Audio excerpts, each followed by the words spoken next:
Bab 123 dan Bab 124. Subscribe dulu bosku. Jangan pelit dong. By Uji Sades. Kesempatan pada detik ini. Nyonya Haris merasa seperti disambar petir di siang bolong. Bagaimana mungkin semua menjadi seperti ini?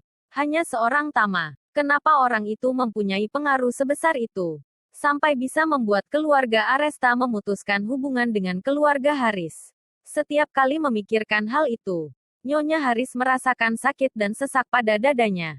Dia sangat ingin memohon pada Albert. Mohon pada lelaki itu untuk mempertimbangkan lagi keputusannya. Mohon untuk tidak membuang keluarga Haris. Tetapi lelaki itu sama sekali tidak mempedulikannya. Setelah Aldi mengatakan mau membatalkan pernikahan Andre dan Vivian, lelaki itu langsung pergi dengan angkuhnya bersama dengan keponakannya juga. Seketika Vivian menangis terisak-isak meratapi dirinya sendiri. Dia sudah mengikuti Andre selama beberapa tahun, apapun yang lelaki itu inginkan, Vivian pasti akan berikan. Bahkan dia pernah mengandung darah daging lelaki itu. Dan sekarang semuanya sudah sirna. Hilang. Maka dari itu, di dalam hati perempuan itu terdapat dendam yang amat besar dan tidak akan terlupakan terhadap neneknya. Papa Vivian juga merasa sangat tertekan. Selama ini Glenn selalu mengikuti mamanya untuk melawan adiknya sendiri. Tetapi pada akhirnya dia sendiri tidak mendapat keuntungan apapun. Dan yang paling penting adalah sekarang anak laki-lakinya terluka dan ditangkap polisi. Anak perempuannya dicampakkan oleh calon suaminya. Ini seperti sudah jatuh tertimpa tangga pula. Glenn akhirnya pun mengeluh pada Nyonya Haris. Lelaki itu berkata, "Ma, biasanya aku akan mendengarkan apapun yang Mama katakan. Tetapi sekarang masalah sudah jadi seperti ini. Kami sekeluarga sudah rugi terlalu banyak." Saat ini Nyonya Haris sedang mencoba menenangkan perasaan anak dan cucunya itu. "Kalian semua jangan panik dulu. Apa yang kalian cemaskan? Masalah Arkan. Kita tinggal kasih uang jaminan. Nanti Arkan juga bakal dibebaskan," ujar sang nenek. "Kalau masalah pernikahan Vivian, apa yang perlu kita takutkan? Perempuan baik-baik tidak perlu takut tidak bisa menikah. Vivian begitu cantik. Di luar sana pasti banyak anak keluarga kaya yang berbaris untuk mengejar Vivian," sambungnya lagi. Setelah berhenti sejenak Nyonya Haris berkata lagi pada anak dan cucunya, "Kalian jangan lupa, kita masih punya satu kartu. Kontrak kerja sama dengan perusahaan Houston. Itu adalah kesempatan untuk kita membalikkan keadaan. Kalau kita berhasil, kelak kita tidak perlu bergantung pada keluarga Aresta maupun keluarga kaya lainnya. Karena kita sendiri telah menjadi keluarga kaya." "Ma, mengenai proyek perusahaan Houston," ujar Glenn dengan tergesa-gesa. "Selama ini Alena anak durhaka itu yang bertanggung jawab atas proyek itu. Sekarang dia sudah didepak dari perusahaan. Proyek ini dan juga jabatan direktur harusnya ganti orang kan?" "Ganti? Tentu saja harus ganti," jawab Nyonya Haris. "Kamu tenang saja. Jabatan itu aku akan berikan pada Arkan. Tunggu sampai Arkan bebas. Dia akan menjadi direktur di Haris Group. Dan dia bertanggung jawab sepenuhnya atas proyek kerjasama dengan perusahaan Houston." Setelah mendengar perkataan sang mama, suasana hati Glenn seketika membaik. Lelaki itu begitu senang karena akhirnya bisa mendapat sedikit penghiburan. Dia telah rugi begitu banyak. Kalau sang mama tidak memberikan kompensasi untuknya, Glenn merasa tidak bisa diam saja. Karena sekarang proyek besar itu sudah diberikan kepada anaknya sendiri. Dengan begitu suatu hari nanti Arkan pasti bisa mendapatkan kesempatan untuk berdiri lebih tinggi lagi. Untuk proyek kerja sama dengan perusahaan Houston, harus tidak boleh ada kesalahan apapun. Nanti kamu suruh Arkan bekerja lebih keras. Kita harus menyelesaikan proyek ini dengan sangat bagus. Agar setelah ini kita bisa mendapatkan lebih banyak proyek dari perusahaan Houston, perintah Nyonya Haris. Chandra segera menjawab, "Ma, jangan khawatir. Aku pasti akan terus mengingati Arkan untuk bekerja dengan sebaik mungkin." Saat Glenn berbicara tiba-tiba ada seseorang yang mengetuk pintu. Segera setelah itu, ada seorang lelaki yang mengenakan setelan jas masuk ke dalam rumah.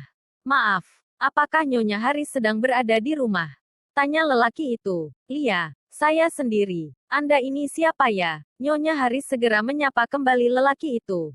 "Perkenalkan, saya adalah kepala pengacara perusahaan Houston." Saat mendengar kalau lelaki itu adalah orang dari perusahaan Houston, Nyonya Haris segera berkata dengan antusias. Aduh, ternyata pengacara dari perusahaan Houston. Ayo, silahkan masuk, silahkan. Tidak perlu, ujar lelaki itu dengan nada dingin. Maksud kedatangan saya hari ini adalah untuk memberikan surat pengacara ini secara langsung pada Anda. Surat pengacara? Tanya Nyonya Haris yang keheranan. Surat pengacara apa ya? Surat pengacara untuk pemutusan kontrak kerjasama.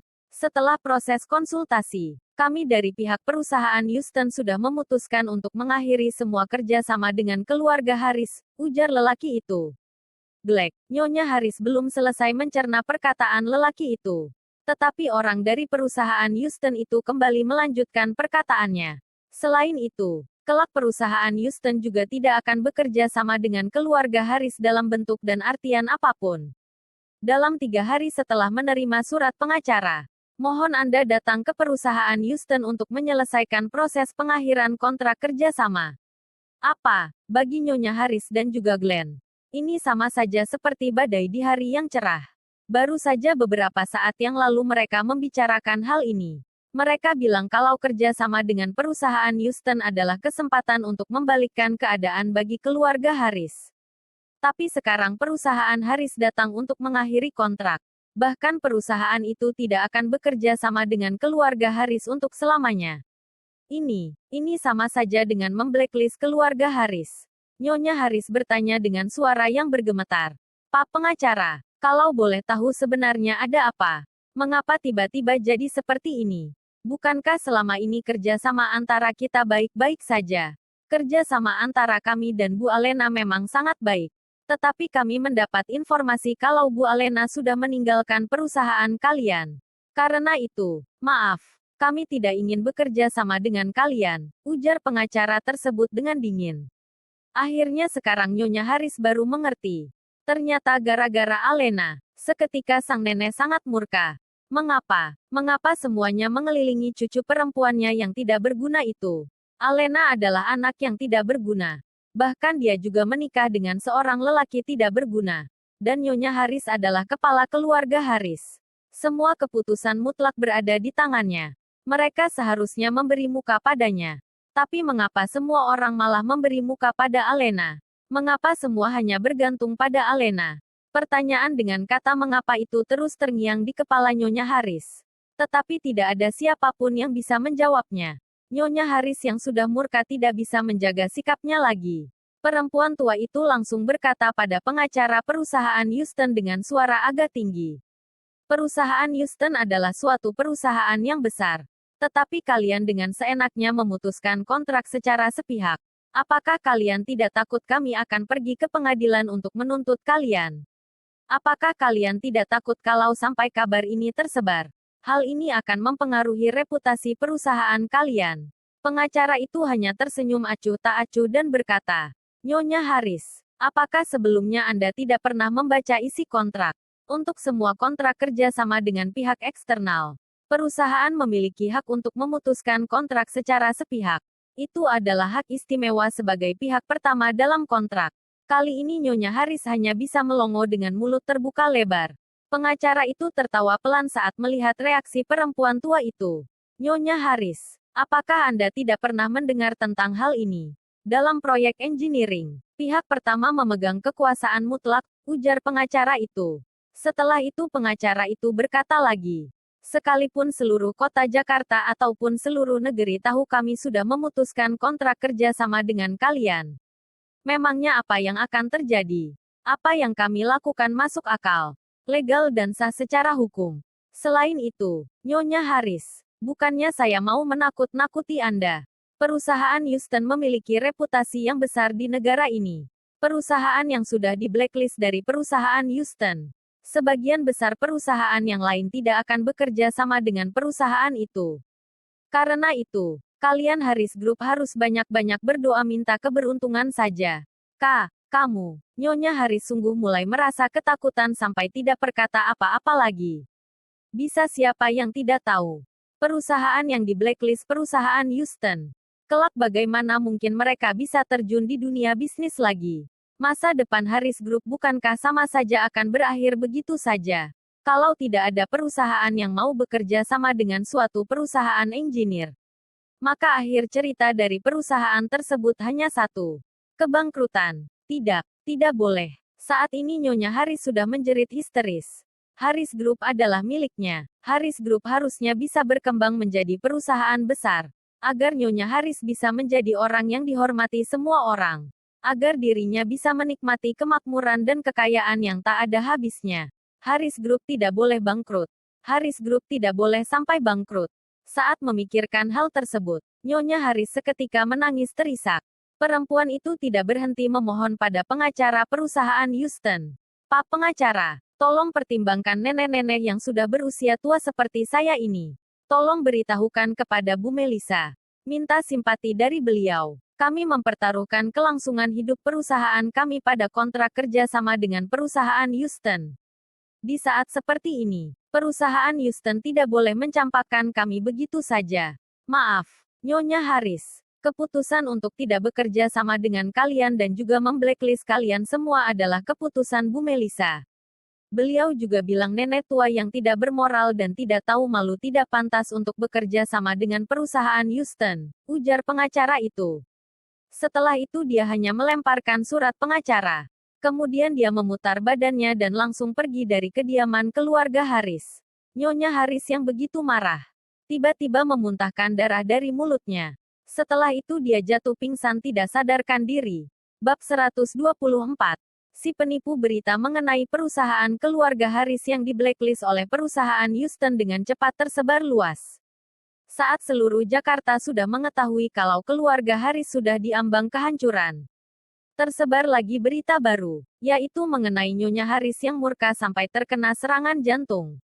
Nyonya Haris sampai harus dilarikan ke rumah sakit dan mendapat pertolongan medis. Papa mertua Tama, Chandra tentu saja juga sudah mendengar berita itu. Tetapi anehnya, lelaki itu tidak terkejut sama sekali. Chandra berkata pada anak dan menantunya, dengan sifat mamaku itu yang selalu ingin mengontrol orang lain. Cepat atau lambat masalah seperti ini tetap saja akan terjadi. Tidak ada yang perlu disesali. Tidak ada yang perlu dikasihani. Sekarang biarkan dia di rumah sakit sendirian agar dia bisa introspeksi diri. Mungkin dengan begitu dia baru bisa mengerti selama ini salahnya dia ada di mana. Tama merasa papa mertuanya selama ini selalu kebingungan dan tidak tahu apa-apa. Tetapi kali ini jarang sekali dia bisa melihat suatu masalah dengan sangat jelas. Sekarang mereka semua sudah bisa bernapas lega. Kali Alena diam-diam mulai mencari pekerjaan baru. Di malam hari, Tama baru saja selesai menyiapkan makan malam. Tiba-tiba dia mendengar suara pintu yang dibuka di belakangnya. Lelaki itu membalikkan badannya. Dia melihat papa mertuanya yang masuk ke rumah dengan wajah yang riang dan langkah kaki yang kuat dan bersemangat melihat papa mertuanya yang terlihat begitu senang. Tama pun bertanya, "Pa, katanya tadi papa keluar jalan-jalan sebentar. Ini papa abis ketemu apa sampai sesenang ini?" "Hahaha, kalau mau dibilang aku hari ini beruntung sekali," ujar Chandra bersemangat. "Abis minum obat dari kamu itu. Bukan hanya sakit di sekujur tubuh papa sudah hilang. Tapi papa juga merasa lebih bersemangat dari sebelumnya. Benar-benar obat ajaib dan mujarab. Yang, tadi aku pergi jalan-jalan ke Jalan Surabaya. Coba kamu tebak tadi aku ketemu sama siapa?" tanya Chandra. "Siapa?" Tama merasa jantungnya seperti digenggam dengan kuat untuk sesaat. Jangan-jangan papanya menjadi sasaran empuk para pedagang barang palsu dan ditipu sampai kemana-mana lagi. Tama segera memperhatikan seluruh tubuh papa mertuanya itu. Tidak lama kemudian lelaki itu menghela napas panjang. Untung saja, kedua tangan papa mertuanya itu masih kosong. Tidak sedang membawa apapun. Chandra yang haus meminum air sebelum melanjutkan perkataannya. Setelah minum, dia mulai bercerita dengan nada suara yang terdengar misterius. "Tama, kamu masih ingat penipu yang bernama Jody tidak? Yang waktu itu kita ketemu di Jalan Surabaya," ujar Chandra. "Ingat kok. Kenapa? Hahaha. Hari ini aku ke sana ketemu lagi sama bocah itu." Tama agak terperanjat mendengar hal tersebut. Papa nggak mungkin beli barang dari orang itu lagi kan?" "Tidak kok," ujar Chandra sambil mengibaskan tangannya. Kemudian lelaki itu berkata dengan gembira, "Jody itu ya. Sekarang dia tahu kalau aku ini papa mertua kamu. Jadi dia tidak berani sok pintar di depanku lagi. Dia tidak hanya memberikan aku sebuah liontin giok antik, tapi dia juga bantu aku jual obat. Kening Tama seketika berkerut. Jody memberikan liontin giok antik pada papa mertuanya. Kemungkinan besar itu juga bukan barang asli. Tetapi yang mengherankan bocah itu juga membantu papa mertuanya menjual obat. Ada yang terasa tidak beres. Karena itu Tama bertanya lagi. Obat apa? Pa, ya obat yang kamu buatkan untuk papa kemarin. Obat sembuhkan luka yang namanya Kousam dan itu, ujar Chandra sambil menepuk pahanya. Yang bisa lalu dia berkata dengan bersemangat. Semua luka-lukaku sudah sembuh. Saat Jody dengar kalau obat yang kamu kasih itu sehebat itu. Dia bilang dia punya cara untuk menjual obat itu. Ya aku kasih dia 2 butir. Ternyata dia beneran berhasil menjual obat itu. Tama seketika tercengang sampai tidak bisa berkata apa-apa. Obat itu memang bukanlah barang langka. Kalau papa mertuanya tidak meminumnya sampai habis ya paling dibuang saja. Tetapi bocah bernama Jody itu sungguh pandai memanfaatkan situasi. Sampai-sampai obat yang tersisa saja dia punya cara untuk menjualnya. Pa, obat itu nggak disesuaikan dulu dengan gejala atau diagnosis dan lain sebagainya. Gimana mau jual? Kalau itu papa tidak tahu. Yang penting Jody sudah bantu papa jual obat itu. Kamu coba tebak, obatnya laku dengan harga berapa? 1.000. Aduh kamu itu. Sudah nolnya kurang. Angka depannya pun tidak sampai, celetuk Chandra. Kemudian lelaki itu dengan sombongnya mengangkat telapak tangannya yang terbuka lebar kepada Tama. 500.000. Puff, yang sedang meminum air. Seketika menyemburkan semua minuman yang ada di mulutnya. Lelaki itu merasa tidak bisa percaya dengan apa yang didengarnya. Obat yang modalnya tidak sampai 100 itu bisa dijual oleh Jody dengan harga 500 Tama.000. Sebenarnya siapa yang punya uang banyak dan sedang sial itu sampai-sampai bisa dibodohi oleh Jody? Tama yang penasaran pun bertanya. Pedagang tukang tipu itu jual obat itu kepada orang bodoh berduit yang mana? Pa, kalau itu papa juga tidak tahu. Jody bilang kalau dia punya kode etik sebagai seorang yang profesional. Makanya dia harus menjaga rahasia kliennya. Setelah itu Chandra mendesah sambil menggelengkan kepala dan berkata, 500.000 itu. Jody transfer semuanya ke rekening papa. Katanya bentuk penghormatan darinya pada kamu. Aku mau kasih dia sedikit uang jalan. Dia malah tolak. Jody ini benar-benar punya bakat bisnis. Kalau suatu hari dia tidak jual barang palsu lagi aku mau bujuk dia cari pekerjaan yang baik dan pergi bekerja saja. Tama hanya menggelengkan kepala tanpa berkata apapun. Orang yang bernama Jody itu tidak akan pernah bisa berubah. Sedari kecil dia sudah belajar menipu orang lain untuk membeli barang antik palsunya. Dan itu telah menjadi makanannya sehari-hari. Kalau sungguh menyuruhnya bekerja untuk sehari saja, takutnya itu justru sama saja dengan membunuh dia. Dia tidak akan mungkin pergi bekerja. Seumur hidupnya dia tidak akan mungkin mau bekerja. Tetapi karena obat papa mertuanya sudah terjual dengan harga tinggi, Tama juga tidak banyak komentar. Anggap saja uang itu subsidi untuk keperluan rumah. Apalagi beberapa waktu yang lalu keluarga mereka telah lepas dari Haris Group. Alena mungkin saja harus menganggur saja di rumah untuk sementara waktu. Selain itu, kemungkinan besar dividen papa mertuanya dari Haris Group juga tidak bisa diambil. Kebetulan mereka bisa menggunakan uang 500.000 itu untuk bertahan. Mendapatkan uang 500.000 tanpa modal apapun. Chandra yang awalnya masih merasa down. Seketika perasaan yang berat itu sirna semua. Sambil bersenandung riang dan bersemangat, lelaki itu kembali ke kamarnya. Akhirnya senyum cerah mengembang di wajah lelaki parubaya itu. Tama juga kembali ke kamarnya. Dia memberitahukan hal itu kepada istrinya. Alena hampir saja melompat dari atas tempat tidur. Perempuan itu bertanya dengan was-was. Orang lain mau bayar mahal untuk obat itu. Masalah uang sih gampang. Tetapi kalau habis minum obat itu ada efek samping atau yang membahayakan nyawa. Nanti bukannya kita juga ikut terseret ke dalam masalah. Bersambung.